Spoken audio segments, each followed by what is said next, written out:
6월은 나라와 민족을 살리는 뜻을 품은 전 성도들이 함께 기도하는 호국 보훈의 달입니다.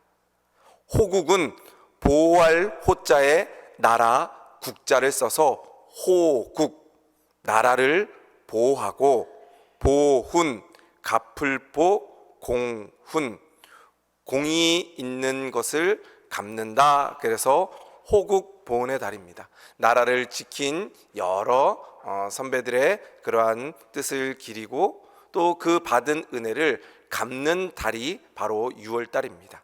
그래서 믿음의 성도들은 이 6월 달에 나라를 위해서 더 기도해야 됩니다. 우리 선배들의 그러한 피땀 어린 그러한 수고와 헌신으로 인해서 우리나라가 하나님께 큰 복을 받았기에 우리가 그 은혜를 갚는 길은 나라를 위해서 더 기도하는 일인 줄로 믿습니다. 6월 6일은 현충일이 있습니다. 나라를 지키기 위해 목숨을 바쳤던 순국 선현들, 충성한 사람들을 기리는 그러한 날입니다. 또 6.25 전쟁도 있습니다. 우리나라 최대의 아픔이고 비극이었던 6.25, 이런 일들은 다시 없어야 됩니다. 그러기 위해서 우리 성도님들이 6월 한 달 동안 특별히 나라와 민족을 위해서, 또 대통령 선거도 있으니 나라를 위해서 더 기도하는 우리 성도들 되시기를 주님의 이름으로 축복드립니다. 18세기 영국의 역사가인 에드워드 기번은 로마 제국 쇠망사라는 책을 썼습니다. 이 책은 거대한 로마 제국이 멸망하게 된 몇 가지 원인을 이야기하고 있습니다. 나라가 망하는 데는 저마다 이유가 있는데, 로마 제국, 그 무너지지 않을 것 같았던 그 큰 로마 제국이 멸망했던 이유 몇 가지를 쓰는데, 그 중에 세 가지를 말씀드리면, 첫 번째는 물질의 풍요와 향락 문화 때문에 로마 제국이 멸망했다 이야기합니다. 옛날이나 지금이나 물질이 풍요로워지면 사람들은 쾌락에 빠집니다. 사치와 향락에 빠지게 됩니다. 로마 전성기에는 물질의 풍요가 극에 달했습니다. 그래서 귀족들은 매일 밤마다 파티를 열었습니다. 얼마나 음식을 많이 먹었든지 누워서 그 음식을 먹게 됩니다. 또 더 많은 음식을 먹기 위해 심지어는 먹었던 음식을 토해내고 또 와서 먹는 그러한 일도 있었습니다. 로마 귀족의 집에는 이러한 연회를 여는 향락 문화가 발달해 있고, 또 로마 시대 때는 목욕 문화가 발달했습니다. 그래서 사우나 시설이라든지 또 수세식 화장실이라든지 이런 것들이 설치되었습니다. 또 사치와 향락의 결과는 가정의 파괴로 이루어졌습니다. 결국 로마 제국은 비 오는 날 흙담이 무너지듯이 멸망했다라고 이야기합니다. 그 로마 제국의 사치와 향락 문화를 보면서 지금 우리나라와 비슷한 모습이 아닌가 생각을 하게 되었습니다. 우리나라는 퇴폐와 향락 문화들이 곳곳에 많이 있습니다. 전국 어디를 가도 술집이나 모텔이 넘쳐 흐릅니다. 우리가 살고 있는 울산만 보더라도 밤에 11시 넘어서 이쪽 병영 사거리만 가더라도 휘황찬란한 불이 번쩍번쩍합니다. 제가 한번 봤습니다.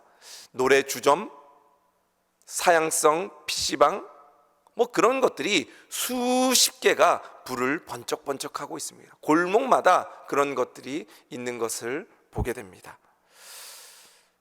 그런 것이 바로 나라가 점점 쇠망하에 가는 길이 아닌가 생각하게 됩니다. 바로 로마가 그래서 멸망했다라는 것입니다. 두 번째, 로마가 멸망한 이유는 젊은 인재들이 부족했다라고 합니다.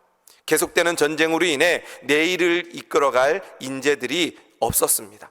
다음 세대를 준비하지 못한 것이 결국 나라가 멸망으로 이어진 것입니다. 그래서 로마 제국이 멸망했다 이야기합니다. 지금 우리나라도 그와 비슷한 상황인 것 같습니다. 어린이집이 문을 닫고 있습니다. 왜냐하면 아이들이 없기 때문입니다. 우리도 잘 알듯이 여기 옆에 사회복지관이 있는 곳에 어린이집이 있었는데 제가 오기 전에 벌써 문을 닫고 국공립 어린이집이 없어졌다는 이야기를 들었습니다. 그만큼 아이들이 없기 때문입니다. 초등학교 교사가 인기 직업 가운데 1, 2위를 다퉈서 교대 들어가는 것이 마치 서울 연고대에 들어가는 것보다 더 어려웠던 적이 있습니다. 그런데 요즘 교사를 안 하려고 그래서 교대 점수가 낮아졌다고 합니다. 그래서 등급이 낮은 아이들도, 공부를 조금 못하는 아이들도 교대에 들어갈 수 있는 그러한 상황이 되었다고 합니다.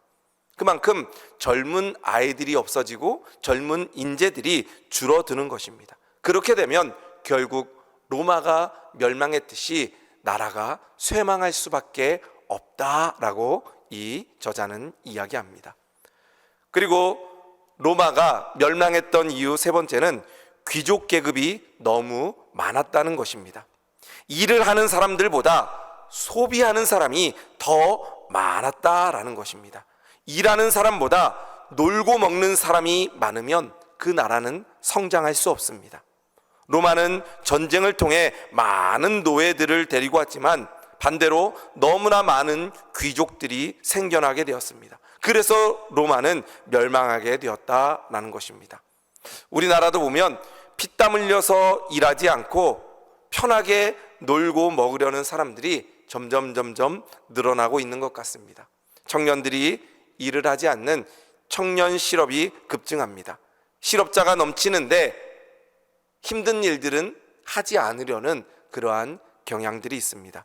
중소기업이나 농어촌에 가면 일자리는 많은데 일할 사람이 없습니다. 그래서 외국인 노동자들을 쓰는데도 그 손도 부족합니다. 그래서 농사를 짓고도 수확을 못하는 일이 생겨나게 됩니다. 바로 이런 일들 때문에 나라가, 경제가 어려워지고 결국에는 로마 제국처럼 나라가 쇠망해 간다라는 그러한 이야기입니다. 바로 이러한 로마 시대와 비슷했던 시대가 바로 오늘 말씀에 나오는 아모스가 살았던 그러한 시대였습니다. 아모스 시대는 사치와 향락이 극에 달했습니다. 마치 로마 시대의 모습과 지금 우리나라의 모습과도 비슷한 모습입니다.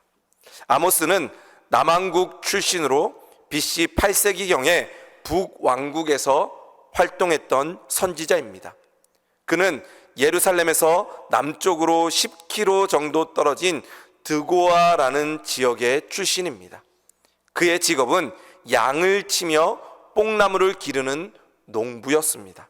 그런데 하나님께서 얼마나 급하신지 이 농부고 양을 치는 아모스를 불러서 북이스라엘 왕국에 하나님의 말씀을 선포하게 했습니다. 당시 북왕국 이스라엘은 여로보암 2세라는 왕이 다스리고 있었습니다. 이때 이스라엘은 제2의 솔로몬 시대라고 할 만큼 국가가 번성하고 평화를 누렸습니다. 그런데 영적으로는 가장 피폐하고 타락한 시대가 바로 이 아모스 선지자가 활동했던 여로보암 왕 2세의 시대였습니다. 아모스 3장에 보면 부자들은 대저택과 여름에 살 집, 겨울에 살 집을 가지고 있었습니다. 그런데 집이 없는 사람들이 궁핍함을 가지고 살았던 시대입니다. 집 있는 사람은 몇 채씩 가지고 살면서 부귀영화를 누리는데 많은 백성들이 집 한 채도 갖지 못하고 가난하게 살고 있다라는 것입니다. 빈부격차가 너무나 심했던 것이 이 아모스 시대였습니다. 우리나라의 모습과도 비슷합니다. 여인들은 탐욕을 부리며 술에 취해 있었습니다.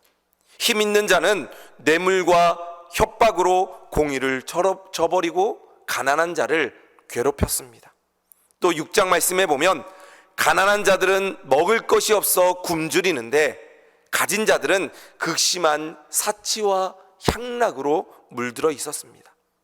부정한 방법으로 부를 축적하는 시대였습니다. 또 아모스 8장 말씀에 보면 장사하는 자들은 저울의 추를 속이며 거짓말을 일삼고 안식일과 절기를 지키지 않고 장사를 하였습니다. 또 사람을 물건 취급하며 신발 한 켤레의 값으로 사람을 사고 팔았습니다.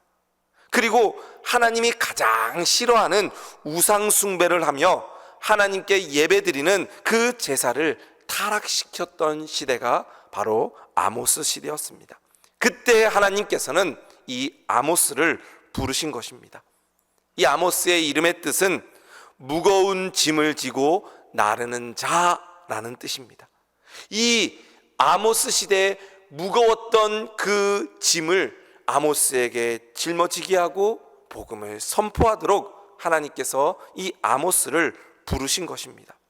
불의로 가득한 그 시대에 하나님의 공의를 온몸으로 선포했던 사람, 그 사람이 바로 정의의 선지자 아모스였습니다. 우리가 살고 있는 지금 이 시대의 모습을 곰곰이 생각하면 이 로마 제국과 아모스 선지자가 살았던 시대의 모습과 너무나 흡사합니다. 물질적으로는 너무나 풍성해졌지만 영적으로는 점점 고갈되는 안타까운 그러한 나라입니다. 가진 자와 못 가진 자, 부익부 빈익빈이 심합니다. 다양한 분야에서 사회적 불평등이 심화되는 양극화 형상이 나타납니다. 부정과 부패가 만연하고 거짓이 난무합니다. 교회도 하나님을 섬기지 못하고 예배는 하나의 형식으로 치우치는 모습들이 곳곳에서 보입니다. 이런 상황 속에서 신앙의 본질을 회복하고 민족을, 우리나라를 살릴 수 있는 비결이 과연 무엇일까요? 2025년도 대한민국을 살면서 그렇다면 우리 충성교회 성도들이 해야 될 일이 무엇인지 오늘 말씀을 통해서 함께 살펴보고자 합니다. 이런 점점 나라가 쇠망하고 있는 이때에 하나님을 믿는 백성들이 어떻게 해야 되는지 오늘 아모스 말씀에 그 답이 나와 있습니다. 바로 오늘 읽었던 본문 말씀 아모스 5장 4절 말씀에 너희는 나를 찾으라 그리하면 살리라 말씀합니다. 하나님께서 직접 말씀하시는 것입니다. 너희는 나를 찾으라 그리하면 살리라. 그리고 5장 6절 말씀에 아모스가 그 하나님의 말씀을 듣고 이스라엘 백성들에게 선포하고 있습니다. 너희는 여호와를 찾으라 그리하면 살리라.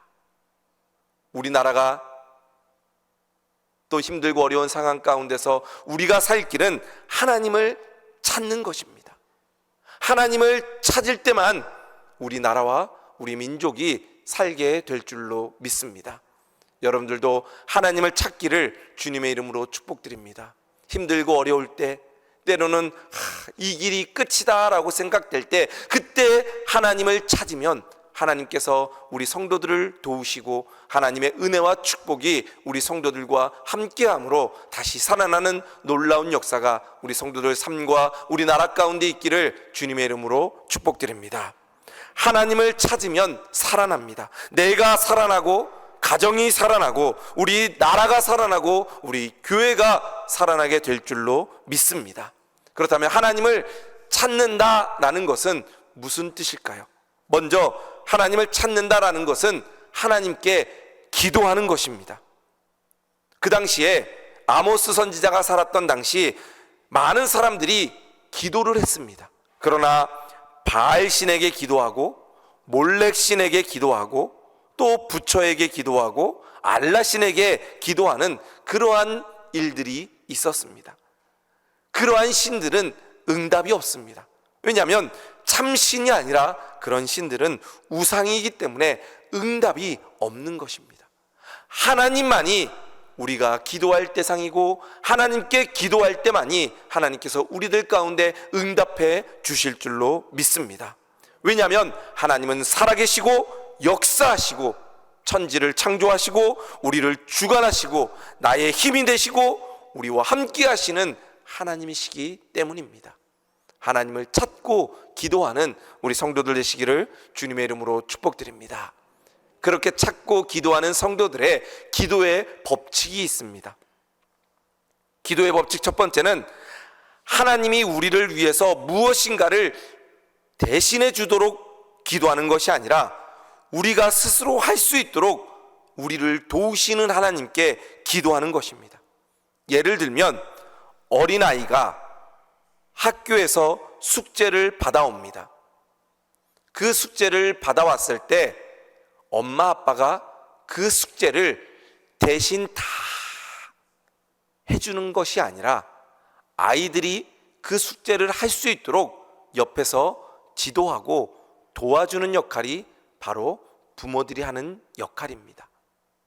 바로 하나님도 그런 일을 하시는 분이십니다. 우리가 어떤 일을 할 때 너희는 가만히 있어, 내가 다 할게 라고 하나님이 다 해주시는 것이 아니라 우리가 그 일을 할 수 있도록 옆에서 말씀하시고 우리를 도우시는 분이 바로 하나님이시다라는 것입니다. 바로 기도는 그 하나님의 도움을 간구하는 겁니다. 하나님, 제가 이 일을 지금 하려고 합니다. 하나님, 나를 도와주세요. 하나님께 대신 다 해달라는 것이 아니라 내가 이 일을 할 수 있도록 도움을 요청하는 것이 바로 기도입니다. 두 번째는 환경을, 상황을 바꾸지 않고 나의 마음을 바꾸는 일이 바로 기도입니다. 때로는 우리가 기도할 때 상황은 바뀌지 않지만 우리의 마음이 바뀔 때가 있습니다.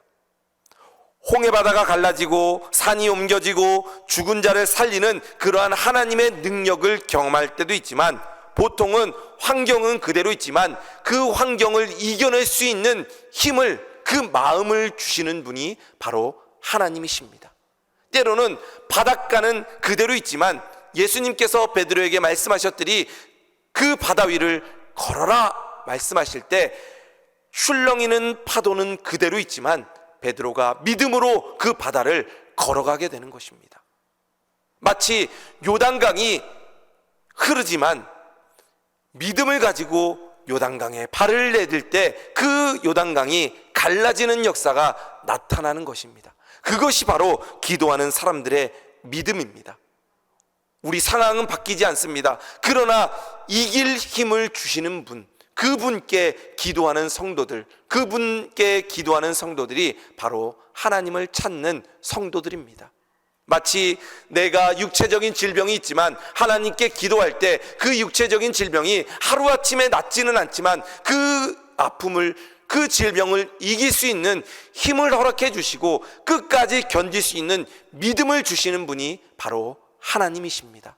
우리는 그 하나님께 그래서 기도하는 것입니다. 그리고 기도하는 사람들은 도피하는 것이 아니라 정복하는 것입니다.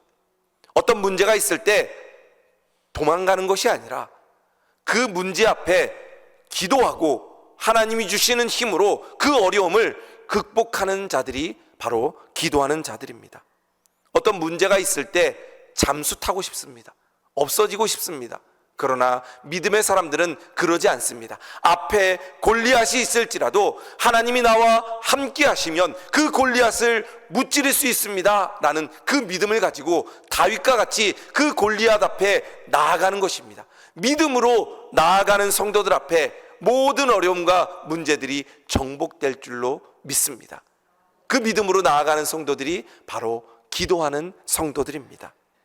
또 기도는 하나님께 아뢰는 동시에 하나님의 말씀을 듣는 일입니다. 기도는 내가 말하는 것부터 시작합니다. 하나님께 우리가 어떤 기도를 할 때 우리가 말을 합니다. 그러나 기도할 때 우리의 말하는 것도 필요하지만 마지막은 하나님의 말씀을 듣는 것이 필요합니다. 마치 예수님께서 기도하셨듯이 하나님, 이 잔을 내게서 옮겨 주옵소서. 그러나 나의 원대로 마옵시고 아버지의 뜻대로 하옵소서. 하나님의 말씀을, 하나님의 뜻을 간구하는 것입니다. 그래서 내 뜻대로 해달라고 간구는 하지만 마지막은 하나님의 뜻대로 이루어질 수 있도록 순종하고 기도하는 것이 바로 하나님을 믿는 백성들이 하는 기도의 방법입니다.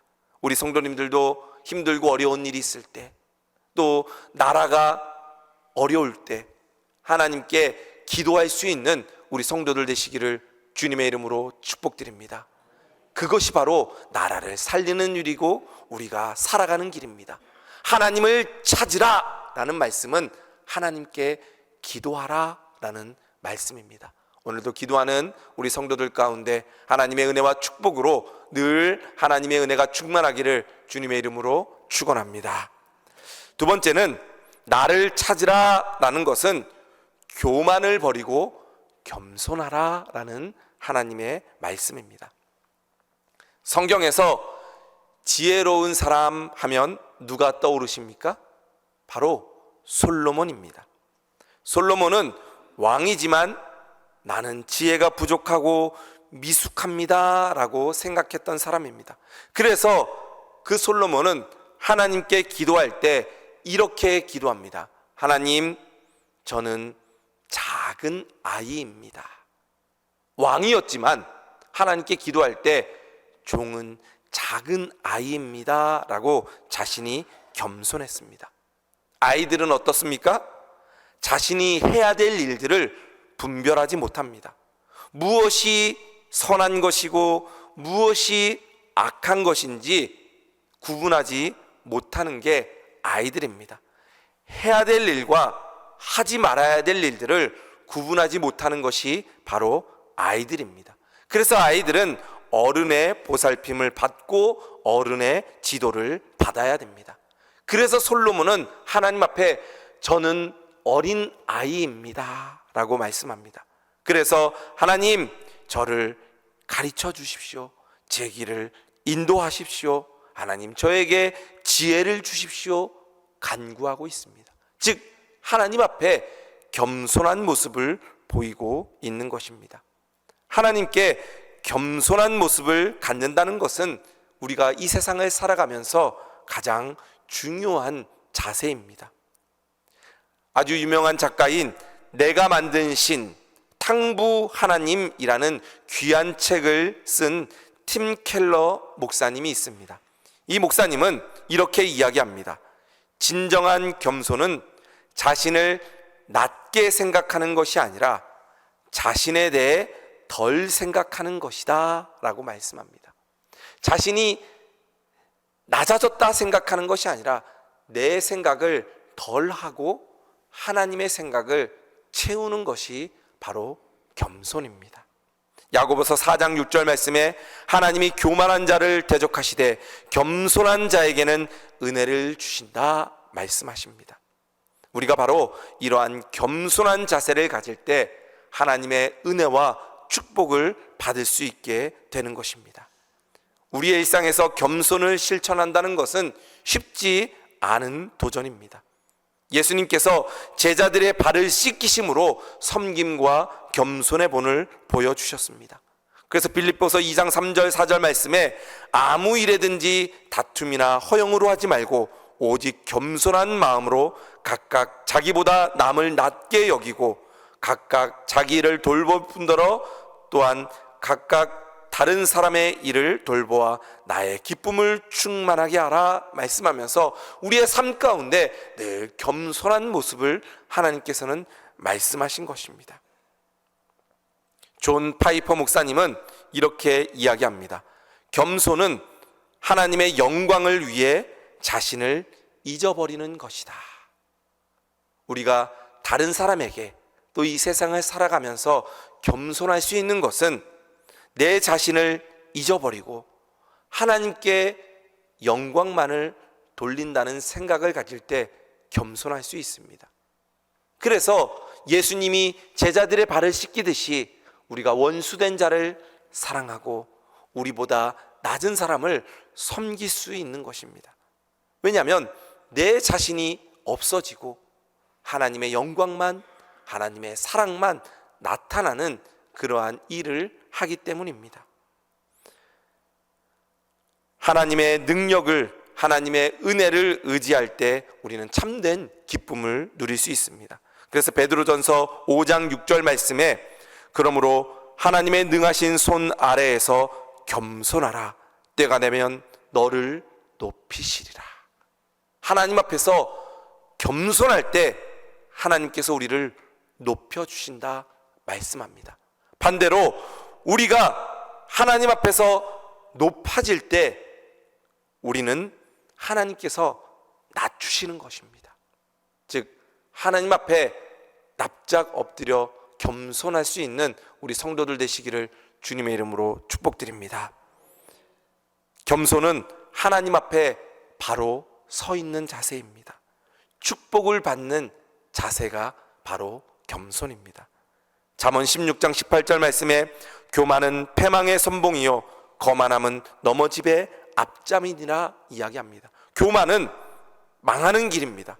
거만한 마음은 넘어지는 길입니다. 그러므로 우리는 늘 하나님 앞에 겸손해야 됩니다.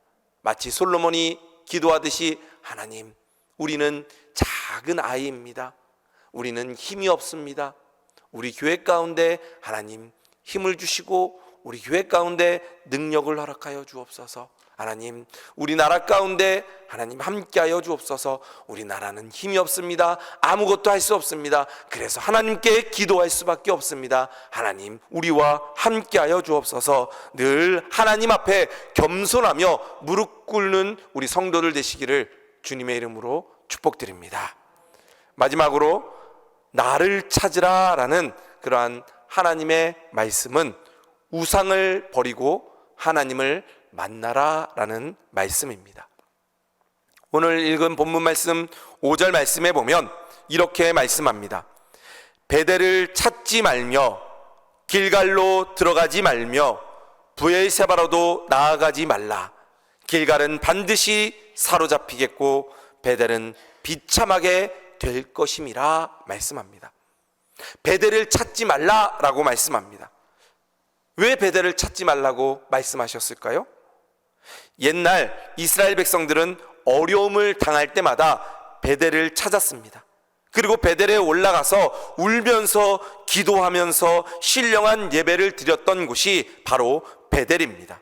그러나 여로보암 2세 때 아모스 선지자 때는 그 베델이 황폐해졌고 그 베델에 황금 송아지를 만들어 놓고 우상 숭배했기 때문에 하나님께서는 그 베델에 올라가지 말라라고 이야기합니다. 베델에 올라가봤자 하나님이 계시지 않고 금송아지가 있기 때문에 하나님은 베델을 찾지 말라라고 말씀하셨습니다. 또 브엘세바로 나아가지 말라라고 말씀합니다. 브엘세바는 맹세의 우물이란 뜻입니다. 아브람과 이삭과 야곱의 주요 거처가 바로 브엘세바였습니다. 그곳에서 하나님과 함께했고 하나님이 약속했던 곳이 바로 브엘세바였습니다. 그래서 이스라엘 백성들은 이 브엘세바를 영적인 고향으로 생각했습니다. 그래서 순례자들이 이 브엘세바를 찾았습니다. 그런데 이제는 브엘세바가 도덕적으로 타락했습니다. 종교적으로 죄를 범하는 곳이 바로 브엘세바가 되었습니다. 더 이상 그곳에서 하나님을 만날 수 없기 때문에 하나님께서는 브엘세바로도 가지 말라라고 말씀하셨습니다. 또 하나님께서는 길갈로 들어가지 말라라고 말씀하셨습니다. 길갈은 어떤 곳입니까? 이스라엘 백성들이 요단강을 건너자마자 진을 쳤던 여리고 동쪽에 있는 그 경계가 바로 길갈입니다. 그들이 강을 건널 때 기적적으로 강이 멈춰서 그들이 요단강을 건너게 된 하나님의 은혜로 말미암아 이제 가나안 땅에 들어왔습니다. 이 모든 것이 하나님의 은혜입니다 라고 그 길갈에 12돌을 세웠던 곳이 하나님께서 우리를 인도해 주셨습니다 라고 기념비를 세웠던 곳이 바로 길갈이었습니다. 하나님의 기적을 체험하고 하나님의 은혜에 감사하며 예배드렸던 곳이 바로 길갈입니다. 그런데 이 아모스 선지자 시대의 당시의 길갈은 바알신을 섬기는 우상의 도시가 되어버렸습니다. 그래서 하나님께서는 길갈로 들어가지 말라라고 말씀하셨습니다. 베델에 가봤자, 브엘세바에 가봤자, 길갈에 가봤자 하나님이 계시지 않고 그곳에는 우상만 가득하기 때문에, 향락과 그곳에는 사치와 쾌락이 가득하기 때문에 하나님께서는 그곳에 가지 말라라고 말씀합니다. 그리고 하나님은 나를 찾으라 말씀하십니다. 우리나라는 어떤 나라입니까? 일제 압제 속에서도 조국의 독립을 위해 기도했던 기독 열사들이 있을 때 우리의 나라가 독립을 했던 나라입니다. 6.25 전쟁 이후에도 많은 기도의 사람들이 나라를 일으키고 세우고 자신의 재산을 헌신해서 교회를 세우고 어려운 이웃들을 도와서 위기를 극복할 수 있었던 나라가 바로 우리나라입니다.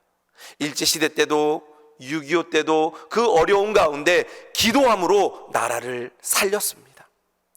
IMF 때도 코로나 때도 믿음의 사람들이 기도해서 그 어려움들을 극복할 수 있었습니다. 하나님의 은혜와 하나님의 긍휼하심이 그 어려운 때마다 우리나라를 지키시고 보호해 주셨습니다. 하나님을 찾는 자들이 있었기 때문에 우리나라가 하나님의 은혜를 경험할 수 있었고, 우리나라가 다시 한번 그 모든 어려움들을 이겨낼 수 있었습니다. 바로 하나님을 찾는 사람들, 하나님께 기도하는 사람들이 있었기 때문에 하나님의 은혜가 있던 나라가 바로 우리나라였습니다. 교회도 마찬가지입니다.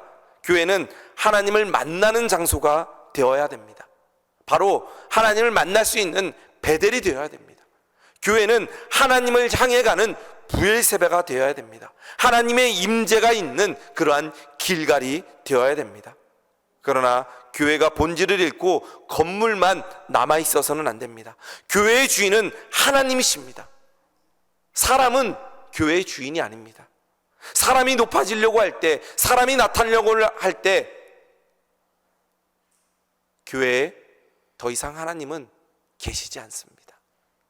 사람이 겸손해지고 더 기도하며 하나님을 찾고 우상을 버리고 하나님을 찾는 사람들이 있는 곳이 바로 교회입니다.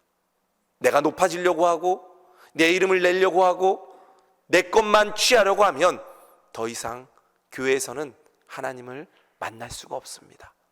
기도하고 겸손하고 하나님의 은혜를 간구하는 성도들이 모여서 예배 드릴 때 하나님이 이곳에 임재하시고 은혜와 은총을 부어주시며 우리를 살리시고 우리 교회를 살리시고 우리나라를 살려주실 줄로 믿습니다.